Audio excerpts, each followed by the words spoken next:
bw'ubwoko bukomeye butabarika. Nuko rero uhe umugaragu wawe umutima ujijutse, ngo nshobore gucira abantu bawe imanza, kugira ngo menye gutandukanya ibyiza n'ibibi, Mbese ninde washobora gucira ubu bwoko bwawe bukomeye imanza? Murongo wa 10. Maze ayo magambo anezeza Uwiteka, kuko ariyo Salomo yamusabye. Imana iherako ibwira Salomo iti, kuko ibyo ari byo usabye, ukaba udasabye kurama, ntusabe n'ubutunzi, cyangwa ko abanzi bawe bapfa, ahubwo ukisabira ubwenge bwo kumenya guca imanza zitabera, nuko nkugiriye uko unsabye. Dore nguhaye umutima w'ubwenge ujijutse, mu bakubanjirije cyangwa mu bazagukurikira ntawe uzahwana nawe. Kandi nguhaye n'ibyo utansabye, ubutunzi n'icyubahiro, bizatuma nta mwami n'umwe wo mu bandi bami uzahwana nawe iminsi yose yo kubaho kwawe. Nuko kandi nugendera mu nzira zanjye, ukitondera amateka n'amategeko yanjye, nk'uko so Dawudi yabigenze, nzakongerera kurama. Hano tuhabonye igitekerezo, ni kirekire cyane, ukomeje gusoma ugahera hejuru. tuhasanga umugaragu w'Imana Salomo asaba iki? Asaba ubwenge. Twibutse neza, Salomo yimye ingoma akiri umwana mutoya, ariko akabona yuko isi agiye kuyobora isaba ibintu byinshi cyane kugira ngo azabashe kugera ku buryo yayiyoboramo. Ubwoko bw'Imana bwariho muri icyo gihe, maze agiye gusaba asaba Imana ubwenge, kandi Imana iza kumufasha imuha ubwenge. Turibuka neza yuko Salomo yageze guhura n'ingorane, aza guhura n'abadamu babiri cyangwa se abamama babiri, umwe wari wibye undi iki? Umwana. Amaze kumumwiba, baje kumutakira cyangwa se kugira ngo abacire urubanza.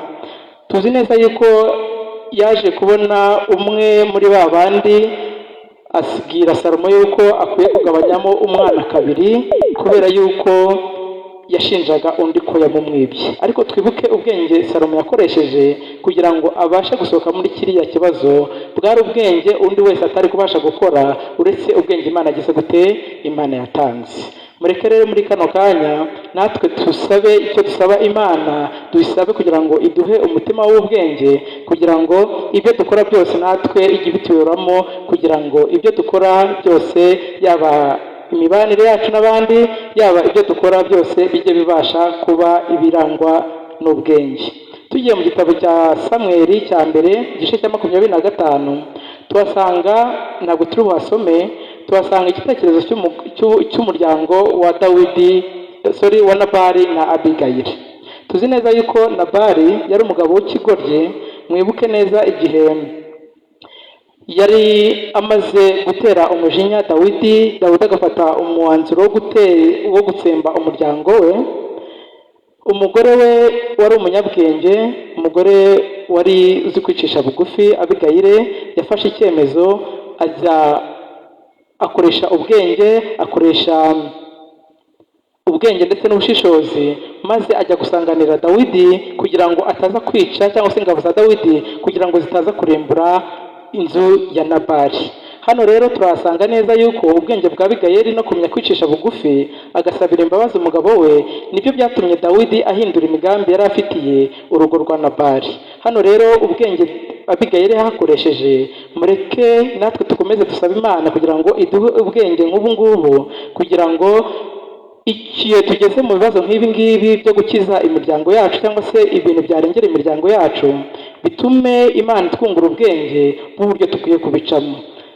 Hari igihe umuntu ahura n'ibibazo cyangwa se n'ibintu runaka, akaba atabasha kwihangana cyangwa se kwihanganira ibyo agezemo, bituma umenya uko usohoka mu bibazo. Ariko bitugaragariza neza yuko Abigayili yagize ubushishozi n'ubwenge, ndetse Imana imufasha gusohoka muri icyo kibazo, ndetse umuryango wa Nabali ugira umugisha kuri Dawidi kubera ubwenge n'ubushishozi Abigayili yagaragaje muri kiriya gihe. Mureke rero dukomeze dusabe Imana natwe kugira ngo idufashe, kugira ngo natwe mu byo ducamo byose iduhe ubwenge, kugira ngo tumenye uburyo twabisohokamo. Mbese ni iki twasabwa kugira ngo tube abanyabwenge, cyangwa se kugira ngo tugire ubwenge nyakuri? Iyo tugiye mu gitabo cy'Imigani, igice cya 9 umurongo wa 10, tubabona icyo dusabwa kugira ngo tube abanyabwenge nyakuri. Kugira ngo tube abanyabwenge nyakuri, mu gitabo cy'Imigani igice cya 9 umurongo wa 10, hari amagambo avuga ngo kubaha Uwiteka ni ishingiro ry'ubwenge, kandi kumenya uwera ni ubuhanga. Nta handi twafana ubwenge rero uretse kwishingikiza ku Uwiteka, kandi Imana tukaba ariwe twiringira wenyine, kuko ahandi hose nta mashuri, nta bwoko bw'amashuri butanga ubwenge, nta bwoko bw'ubukire butanga ubwenge, nta bwoko bw'ubushobozi butanga ubwenge. Ubwenge nyakuri, kuba umunyabwenge nyakuri, ni ubuhabwa n'Uwiteka. Mureke rero twihatire cyangwa se dusabe Imana kugira ngo turusheho kubimenya, kugira ngo irusheho kuduha ubwenge nyakuri. Yakobo we adufasha gutekereza kuri ibyo iyo tugiye mu gitabo cya Yakobo igice cya 3 umurongo wa 13. Iyo tugiye mu gitabo cya Yakobo igice cya 3 umurongo wa 13, Yakobo we atugaragariza cyangwa se atwereka neza ko iyo dufite ubwenge nyakuri, cyangwa se kugira ngo tube abanyabwenge nyakuri, nuko tukwiye kugaragariza. Turahasoma Yakobo igice cya gatatu umurongo wa 13. Hano Yakobo tugaragariza neza yuko kugira ngo tube abanyabwenge nyakuri dukwiye kubigaragariza imico myiza cyangwa se n'ibikorwa byiza dukora. Iyo dusomye ku murongo wa 13, umutwe waho uravuga ngo ubwenge buva mu ijuru ubwo ari bwo. 13 haranditse ngo ninde muri mwe w'umunyabwenge kandi w'umuhanga niyerekanisha ingeso. Ni ikibazo batubajije. Ninde muri mwe w'umunyabwenge kandi w'umuhanga niyerekanisha ingeso nziza, imirimo ye afite ubugwaneza n'iki? Ni ubwenge. Hano rero Yakobo atugaragariza neza ko ubwenge nyakuri bwagombye kugaragarira mu byo ukora ndetse no mu byo uvuga. Buriya imirimo dukora cyangwa se ubuzima bwacu buturanga umunsi ku wundi, yaba imvugo ituranga, yaba ibikorwa bituranga, bitugaragaza ubwenge dufite ubwo ari bwo ndetse n'aho tubukomora. Hano rero baratugaragariza neza ko ubwenge nyakuri, umunyabwenge nyakuri cyangwa se umunyabwenge nyawe ari uwerekanisha ingeso nziza, imirimo ye kandi afite ubugwaneza n'iki? Ni ubwenge. Buriya mu buzima bwose tubamo dukwiriye kuba abagwaneza ndetse tukaba abantu bagira ineza, kuko biri muri bimwe bigaragaza ubwenge cyangwa se umunyabwenge uwo Imana yahaye ubwenge. Yakobo kandi nanone akomeza tugaragariza neza yuko hari urutonde rw'ibintu bimwe na bimwe bigaragaza umunyabwenge cyangwa se bigaragaza ibikorwa by'abantu barangwa n'ubwenge. Hari ibintu dukora bimwe na bimwe cyangwa se mu buzima bwacu bituranga, bikagaragaza niba turi abanyabwenge cyangwa se tutari abanyabwenge. Kenshi tujya twibeshya yuko umuntu ashobora kwiga amashuri runaka kaminuza akaba ari umunyabwenge, ariko umuntu ashobora kugira titire ya profesora kandi akaba atari umunyabwenge. Nibyo ashobora kwigira titire ya dogiteri ariko ibimuranga akaba ari ubutari umunyabwenge, ari umupfapfa. Hano rero tugaragariza neza yuko icyo dukwiye gukora ari uko dukwiye kurangwa, kugira ngo tube abanyabwenge, ari uko dukwiye kurangwa n'ibikorwa byiza, nibyo bigaragaza umunyabwenge nyakuri. Yakobo n'ubundi akomeza tugaragariza neza ibintu bishobora kuranga abanyabwenge nk'uko yabitweragaje muri uriya murongo. Bitwereka kandi neza yuko umunyabwenge agira imyitwarire ihuje n'amahame y'Imana kandi akarangwa n'ubugwaneza, ariko nanone ubugwaneza buzanwa n'ubwenge Imana itanga. Mureke rero nk'uko Yakobo yagiye akomeza kubitubwira cyangwa se akomeza kubitwereka, dusabe Imana kugira ngo tube abagwaneza, tube abanyabwenge, kugira ngo ibyo dukora byose, iyo dufite ubwenge buva mu ijuru, ibyo dukora byose biba byerereza Imana kandi biba byerekana yuko koko ibyo dukora ari bihesha Imana icyubahiro. Iyo tugiye hepfo gato ku murongo wa 14 n'uwa 15, tubabona n'ubundi ibintu bishobora kuranga abantu batari abanyabwenge. Turasanga ibintu bishobora kuranga abantu batari abanyabwenge. Tugiye ku murongo wa 14 w'icyo gice cya gatatu cya Yakobo. Ariko niba muhorana amakimbirane akaze mu mitima yanyu, mugahorana intonganya, ntimukabyiratane ngo mubeshyere ukuri. Bene ubwo bwenge si bwo bumanuka buva mu ijuru, ahubwo ni ubw'isi, ubw'inyamaswa abantu, ndetse ni ubw'abadayimoni. Hano Yakobo n'ubundi akomeza tugaragariza neza yuko iyo dufite ari ibikorwa bimwe na bimwe, hari amashyari, hari amakimbirane, hari urugomo runaka bigiye biranga abantu bamwe na bamwe muri iyi si, icyo gihe buba ari ubwenge bw'isi, ntabwo buba buhuje n'ubwenge buva mu ijuru yatweretse ku murongo wa 13. Iyo rero dufite ubwenge mvajuru, dutandukana n'amashyari, amakimbirane n'ibindi byose bimeze nk'ibyo, nk'uko uriya murongo wa 13 wa 14 n'uwa 15 wakomeje kubitwereka.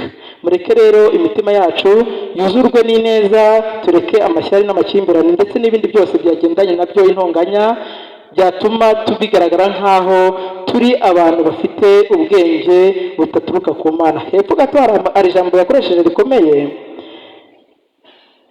yavuze ngo ndetse ni ubw'inyamaswa abantu, ndetse n'ubw'abadayimoni.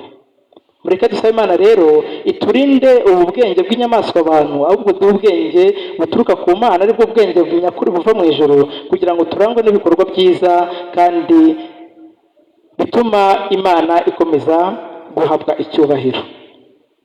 Kugira ubwenge buva ku Mana bisaba ko tuba abantu barangwa n'amahoro. Iyo tugiye ku murongo wa 17 nanone, Yakobo akomeza kutugira inama akatubwira ngo ariko ubwenge buva mu ijuru irya mbere buraboneye kandi ni ubw'amahoro, ni ubw'ineza, bwemera kugirwa inama, bwuzuye imbabazi n'imbuto nziza, butarabonora ku butoni kandi butagira uburyarya. Hano rero ari kutugaragaza ko n'ubundi kutugira inama y'uko ubwenge buva ku Mana bisaba ko tuba abantu barangwa n'amahoro kandi tukaba abantu barangwa n'ineza, mbese twuzuye imbabazi ndetse ibikorwa byacu byuzuye imbuto nziza. Mureke rero dusabe Imana kugira ngo itwuzuze imitima y'amahoro, ibikorwa byacu birangwa n'amahoro kandi birangwa n'ineza n'ubugwaneza, kugira ngo turushe kugaragaza yuko dufite ubwenge buturuka ku Mana. Iyo dukomeje ku murongo wa 18 hari amagambo avuga ngo kandi imbuto zo gukiranuka zibibwa mu mahoro n'abahesha abandi amahoro. Ni ukuvuga ngo iyo dufite ubwenge buva mu ijuru dukora ibikorwa birimo amahoro, kandi natwe ibyo dukora byose bigahesha n'abandi amahoro. Buriya iyo ubayeho ubuza abandi amahwemo kandi ukabaho ubuza abandi urangwa n'amakimbirane ahoraho, burya ntabwo ufite ubwenge mvajuru. Uko byagenda kose burya uba ufite bwa bwenge nyamaswa abantu ndetse n'ubwenge bw'abadayimoni, kuko ubwenge buva ku Mana Yakobo atweretse neza ko ari ubwenge burangwa n'amahoro kandi natwe tugahesha abandi amahoro. Pawulo we muri urwa mbere rw'Abakorino igice cya 14 umurongo wa 20 hari inama nziza yaduhaye. Mu rwa mbere rw'Abakorino, mu rwandiko rwa mbere Pawulo yandikiye Abakorino igice cya 14 umurongo wa 20 hari amagambo meza Pawulo yatugiriyeho inama. Yaratubwiye ngo bene data ntimube abana bato ku bwenge, ahubwo mube abana b'impinja ku bibi, ariko ku bwenge mube abameze gute? Mube bakuru. Mureke rero dusabe Imana kugira ngo ikomeze iduhe imbaraga ndetse iduteze intambwe nziza kugira ngo dukomeze kuba bakuru ku bigendanye n'ubwenge, kubera yuko muri iyi si yuzuyemo ibitugerageza byinshi, ibishuko byinshi, dukeneye ubwenge buva ku Mana kugira ngo tubashe kugenda tubucamo mu buryo bumwe cyangwa ubundi. Mureke rero dusabe Imana kugira ngo ikomeze itwungure ubwenge kugira ngo itubashishe kuba abanyabwenge nyakuri, turangwe n'ubwenge buva ku Mana. Hano nabonyemo abana bitegura kujya ku mashuri, bitegura gutangira amashuri. Buriya bamwe mu bantu bakeneye ubwenge buva ku Mana cyane ni urubyiruko rwo muri iyi minsi, kubera ko rwugarijwe n'ibintu bikomeye cyane. Iyo habayemo kurangara gato cyangwa se ntagire ubwenge buva ku Mana, arateshuka ndetse akazisanga yarageze aho bidakwiye. Iyo tugiye mu Migani igice cya 13 umurongo wa 20 hari amagambo umunyamigani yaduhaye atubwira ngo ugendana n'umunyabwenge azaba umunyabwenge nawe, ariko mugenzi w'abapfu azagira gute? Azabihanirwa. Iyo rero aya masomo ngezeho, reka cyane cyane nyature abana bari mu mashuri cyangwa se urubyiruko muri rusange, kugira ngo ube umunyabwenge cyangwa se kugira ngo wirinde umupfapfa, icya mbere ni uko umenya abo ugendana nabo. Hano umunyamigani watugaragaje neza ko ugendana n'umunyabwenge nawe azaba umunyabwenge, kandi twabonye ko umunyabwenge cyangwa se ubwenge ari ubuturuka hehe? Ari ubuturuka ku Mana. Buriya umunyabwenge ntabwo ari uwa mbere mu ishuri, nibyo? Ashobora kuba uwa mbere mu ishuri ko atari umunyabwenge. Aho ni umuntu ufite ubumenyi. Biriya tutanga mu ishuri ni ubumenyi, ntabwo ari ubwenge. Ubwenge butangwa nande? Butangwa n'Imana. Ntabwo twebwe twigisha abantu kuba abanyabwenge, ahubwo natwe nk'abarezi dusabira abana kugira ngo babe abanyabwenge, kuko tudashoboye kugira gute? Tudashoboye kubutanga. Aha rero abana bagiye kujya mu ishuri cyangwa se bagiye gusura ku mashuri, cyangwa se niyo waba utari ugiye mu ishuri, ariko ushobora kuba wararangije amashuri yawe, ariko dukeneye yuko iyi si, urubyiruko rwo muri iyi minsi rurangwa n'ubwenge, cyangwa se ruba abanyabwenge, abo Imana iha ubwenge. Mperutse kuba mu cyumweru gishize, abazi kuba guide, mperutse kuba ntashye saa 3, nanatinze gutaha. Abazi kuba guide Gikondo, nsanga groupe y'abana, umukuru wari umwe yari afite nk'imyaka 16, barabana nka 5. Muri abo bana 5, gutaha kwabo kwari kwagoranye kubera yuko umwe muri bo bari banyweye amarikeri, umwe muri bo no kumutwara ku rutugu byabananiye. Ntari gushobora gutera intambwe, ntari gushobora kwigenza, na kwa kundi bagiye bamurandase ntabishoboye. Bimaze kubasanga saa 3 hafi zirengaho. Umwana warezwe neza ufite imyaka 15, ayo masaha aramutse yararezwe neza yakagombye kuba ari hehe? Yakagombye kuba ari hehe ababyeyi? Uwo mwana w'imyaka 15 yakagombye kuba ari mu rugo. Ariko saa 3 z'ijoro zigeze aribwo yibutse gutaha, ndetse no gutaha ntazi aho ari butahe. Bari kugenda bamurandase, bari kugenda atazi iyo ajya, umutwe ugenda ujya hirya no hino. Aha rero biba bigaragaje neza yuko wa mwana ari umupfapfa, kandi na ya groupe yose bari kugendana bose ni abapfapfa. Murekere muri iyi minsi dusabe Imana, cyangwa se dukomeze dusabire urubyiruko rwo muri iyi minsi kugira ngo rumenye uburyo rukwiye kugenda muri, kuko hari byinshi rubugarije. Isi irabasamiye, umwana uzabasha kubitambukamo ni umwana w'umunyabwenge, ariko ubwenge Imana igira gute? Imana itanga. Iyo tugiye mu Migani igice cya 10 umurongo wa 1, hari amagambo avuga ngo umwana w'umunyabwenge anezeza se, ariko umwana upfapfana ababaza nyina. Twajya mu Migani 17 umurongo 25, hari amagambo avuga ngo umwana upfapfana atera se agahinda, kandi akabera nyina ikirumbo. Mureke rero turusheho, itorero turusheho gusabira urubyiruko rwo muri iyi minsi, kandi natwe n'ababyeyi batisize, kugira ngo abana bo muri iyi minsi barusheho gukura ariko bahesha Imana icyubahiro, kuko muri iyi minsi bafite byinshi bibugarije. Isi irasamye, ifite byinshi iri kubigisha, kandi ikabigisha nabi. Mureke rero tubasabire, cyangwa se twese dusabirane, kugira ngo ubasha gutambuka muri iyi si ya none abashe gutambuka ariko ari umunyabwenge, ariko ubwenge Imana ibasha gutanga. Tugana ku musozo, turareba isomo riboneka mu Mubwiriza igice cya 7 umurongo wa 12. Umubwiriza igice cya 7 umurongo wa 12.